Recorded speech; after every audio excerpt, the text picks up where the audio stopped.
നമസ്കാരം. Truth vision ന്യൂസിലേക്ക് സ്വാഗതം. കൊല്ലം അഞ്ചലിൽ ഗൃഹനാഥനെ മൈക്രോ ഫിനാൻസ് ജീവനക്കാരൻ മർദ്ദിച്ചതായി പരാതി. മൈക്രോ ഫിനാൻസിന്റെ ആഴ്ചപ്പിരിവ് മുടങ്ങിയതിന്റെ പേരിൽ പിരിവുകാരൻ ഗൃഹനാഥനെ വീട്ടിൽ കയറി മർദ്ദിച്ചതായാണ് പരാതി. അഞ്ചൽ പനച്ചവിള സ്വദേശി സുനിലിനാണ് മർദ്ദനമേറ്റത്. പഠിച്ച് തള്ളിയിട്ട് അവിടെ ഒരു വണ്ടിയുടെ ഇടയ്ക്ക് കയറ്റിയിട്ട് ഇടിക്കുകയും ചവിട്ടുകയൊക്കെ ചെയ്തു. കയ്യിലൊരു ഇടിവള ഉണ്ടായിരുന്നു, ഇടിവള പോലത്തൊരു വള ഉണ്ടായിരുന്നു, അത് വെച്ച് മുഖത്തിടിച്ച് മുഖം എടുത്ത് തടിയിലിൻ്റെ ഇവിടെ മുറിഞ്ഞ് കവളെല്ലാം കൂടെ പൊട്ടി പല്ലുകളൊക്കെ ഇരിക്കുക. 1,00,000 രൂപ എല്ലാം കൊണ്ടെടുക്കുക. ആഴ്ചയിൽ 910 രൂപ വെച്ചാണ് അടവ്. 38 എണ്ണം അടച്ച്. കഴിഞ്ഞ ആഴ്ച മുടങ്ങിയതിൻ്റെയാണ് ഇന്ന് പിരിവിന് വന്നത്. പുനലൂരിലെ ഒരു ബാങ്കിലെ പിരിവുകാരനാണ് സുനിലിനെ മർദ്ദിച്ചത്. മർദ്ദനമേറ്റ സുനിൽകുമാർ അഞ്ചലിലെ ഗവൺമെന്റ് ആശുപത്രിയിൽ ചികിത്സ തേടുകയും തുടർന്ന് സംഭവത്തിൽ അഞ്ചൽ പോലീസിൽ പരാതി നൽകുകയും ചെയ്തു. സുനിലിന്റെ ഭാര്യ മീരയാണ് ബാങ്കിൽ നിന്നും 1,00,000 രൂപ മൈക്രോ ഫിനാൻസ് വഴി ലോൺ എടുത്തത്. എല്ലാ വെള്ളിയാഴ്ചയും 910 രൂപ വീതമാണ് പിരിവ്. കഴിഞ്ഞ വെള്ളിയാഴ്ച പിരിവ് മുടങ്ങുകയും ഈ ആഴ്ച പണമില്ലെന്ന് പറഞ്ഞപ്പോഴാണ് പിരിവുകാരൻ പ്രകോപിതനാവുകയും സുനിലിനെ മർദ്ദിക്കുകയും ചെയ്തുവെന്ന് സുനിൽ പരാതിയിൽ പറയുന്നത്.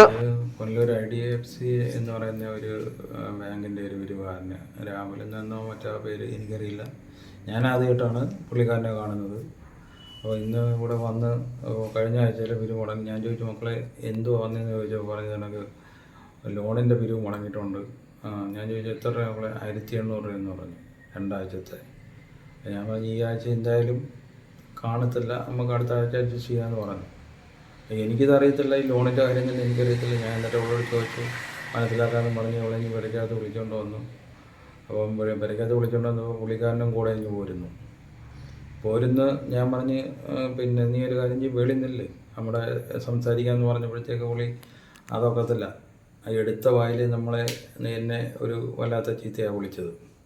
അപ്പോൾ അത്രയും വലിയൊരു ചീത്ത വിളിച്ചിട്ട് നമ്മുടെ പെരയ്ക്കകത്ത് കയറി വന്നിട്ട് നമ്മളെ ചീത്ത വിളിക്കാമെന്ന് പറഞ്ഞു കഴിഞ്ഞാൽ ഞാൻ പറഞ്ഞു, വെളിയിൽ ഇറങ്ങാൻ പറഞ്ഞു. പിടിച്ചെള്ളി അവനെ വെളിയിൽ ഇറക്കിയപ്പോൾ എൻ്റെ കോളറിനെല്ലാം കൂടെ പിടിക്കുകയും പിന്നെ വെളിയിൽ എന്താ നടന്നതെന്ന് എനിക്കറിയത്തില്ല.